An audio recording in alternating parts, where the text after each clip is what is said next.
और इजराइल और हमास के बीच चल रही जंग से जुड़ी एक और बहुत बड़ी खबर आ रही है। गाजा इजरायली सैनिकों के एयर स्ट्राइक में 7 अक्टूबर को इजराइल में हुए हमले का मास्टरमाइंड हमास के मिलिट्री कमांडर हकाम मोहम्मद इस्सा की मौत हो गई है। आईडीएफ ने मोहम्मद इस्सा की मौत की पुष्टि भी की है। जानकारी के मुताबिक मोहम्मद इस्सा हमास की military wing Izz ad Din al Qassam brigade का को फाउंडर था और इसके साथ ही वो 7 अक्टूबर को इजराइल पर हुए हमले के मास्टरमाइंड में शामिल था।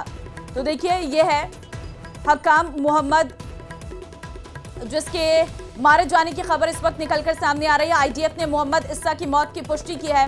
हमास के मिलिट्री कमांडर हकाम इस्सा की मौत की पुष्टि यहां पर की गई है। ये बड़ी खबर इस वक्त सामने आ रही है। क्या ईरान अब ट्रंप 100 गुना बड़ा हमला करने जा रहा है? क्या तुर्की और पाकिस्तान मिलकर ईरान के खिलाफ जासूसी मिशन चला रहे हैं? ये सवाल इसलिए उठ रहे हैं क्योंकि कुछ खुफिया रिपोर्ट्स में दावा किया गया है कि पाकिस्तान और तुर्की चाहते हैं कि किसी तरह से ईरान का यूरेनियम तबाह हो जाए और खामेनेई का शासन भी ईरान में खत्म हो जाए। इसी लालच में पाकिस्तान और तुर्की अमेरिका के जरिए इजरायली की मदद कर रहे हैं। ये रिपोर्ट देखिए।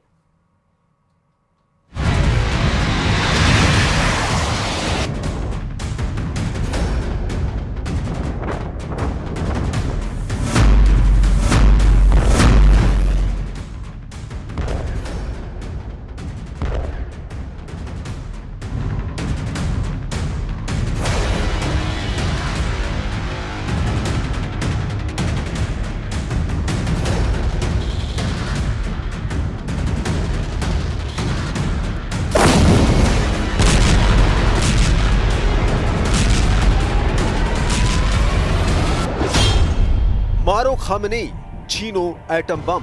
तुर्की पाकिस्तान की इजरायली साजिश। ईरान के 30 टॉप कमांडरों के जनाजे की तस्वीरें देखने के बाद जिस तरह से ट्रंप ने ईरान के सुप्रीम लीडर खामेनेई को जान से मारने की धमकी दी है, उसने सवाल खड़े कर दिए हैं कि आखिर ट्रंप ईरान पर दोबारा 100 गुना बड़ा हमला क्यों करना चाहते हैं। हम आपको दिखाने जा रहे हैं ईरान की तबाही के पीछे दो मुस्लिम मुल्क पाकिस्तान और तुर्की की वो इजरायली साजिश सामने आई है जिसने ईरान तक के होश उड़ा दिए हैं। खबरों में दावा किया गया है कि ईरान पर अमेरिका के सटीक हमले और टॉप ईरान कमांडरों और परमाणु वैज्ञानिकों की हत्या के पीछे कहीं न कहीं पाकिस्तान और तुर्की की खुफिया एजेंसी भी शामिल है। दावा किया जा रहा है कि पाकिस्तान और तुर्की दोनों ही ईरान की तबाही से खुश हैं, क्योंकि अगर ईरान एटम बम बना लेता है तो मुस्लिम मुल्कों में पाकिस्तान की एटमी शक्ति की धाक खत्म हो जाती है, जबकि मुस्लिम मुल्कों का खलीफा बनने का ख्वाब देखने वाले तुर्की को ईरान की तबाही से खुद को खलीफा साबित करने का मौका मिल गया है। लेकिन पाकिस्तान और तुर्की दोनों को ईरान की तबाही की अभी अधूरी खुशी मिली है। रिपोर्ट के मुताबिक पाकिस्तान और तुर्की दोनों चाहते हैं कि अमेरिका और इजराइल मिलकर किसी तरह से ईरान के सुप्रीम लीडर खामेनेई और ईरान के यूरेनियम को तबाह कर दे, ताकि ईरान भविष्य में एटम बम ना बना सके। इसलिए अब ट्रंप ने ईरान पर दोबारा हमला करने का ऐलान कर दिया है।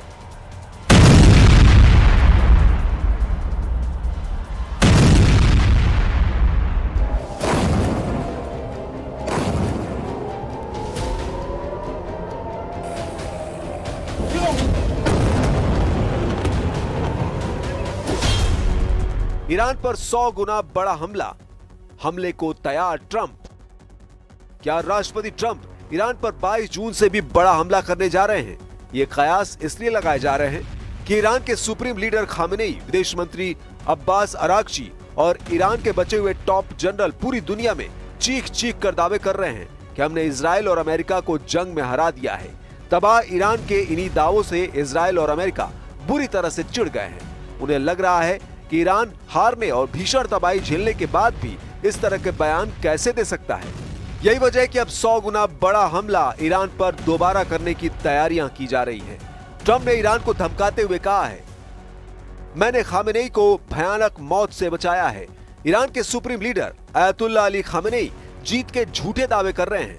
मैंने खामेनेई को एक भयानक और अपमानजनक मौत से बचाया।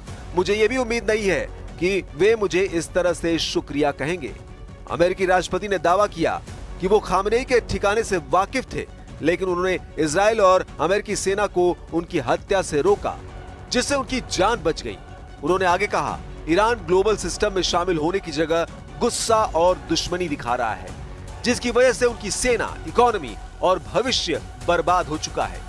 I'm putting out a little statement. I'm going to respond to the Ayatollah's statement yesterday that we won the war. Oh, God, we won the war. And I said, look, you're a man of great faith, a man who's highly respected in his country. You have to tell the truth. You got beat to hell. And Israel was beat up too. They were both beat up. And it was a great time to end it. It was quick. They got the hate out. There was a lot of hate. A lot of hate. It would be great if they didn't have that hate. But the last thing they're thinking about is nuclear weapons right now. उधर ईरानी राष्ट्रपति Masoud Pezeshkian ने कहा कि अगर Israel के हमलों का जवाब नहीं दिया जाता तो इससे पूरे क्षेत्र में बड़ा और बेकाबू युद्ध शुरू हो सकता था। पेजेश्कियान ने ये बात बेलारूस के मिन्स्क में चल रहे चौथे यूरेशियन आर्थिक मंच में ऑनलाइन जुड़कर कही। उन्होंने बताया कि इजराइल ने ईरान की जमीन पर हमला किया था और ईरान की सेना ने संयुक्त राष्ट्र के नियमों के मुताबिक इसका सही जवाब दिया। पेजेश्कियान ने कहा कि उस वक्त ईरान और अमेरिका के बीच ईरान के परमाणु कार्यक्रम को लेकर अप्रत्यक्ष बातचीत चल रही थी, तभी इजराइल ने ईरान पर हवाई हमला कर दिया। पेजेश्कियान ने कहा, ईरान की शांतिपूर्ण परमाणु सुविधाओं पर अमेरिका और इजराइल का हमला अंतर्राष्ट्रीय नियमों का गंभीर उल्लंघन है, क्योंकि ये परमाणु सुविधाएं IAEA की पूरी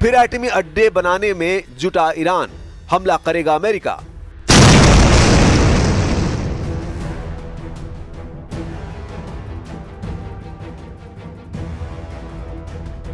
इधर ईरान से भीषण हवाई हमलों के बाद अब पहली बार सामने आए सैटेलाइट इमेज बता रही है कि ईरान ने अपने अंडरग्राउंड परमाणु ठिकानों से मलबा हटाना शुरू कर दिया है।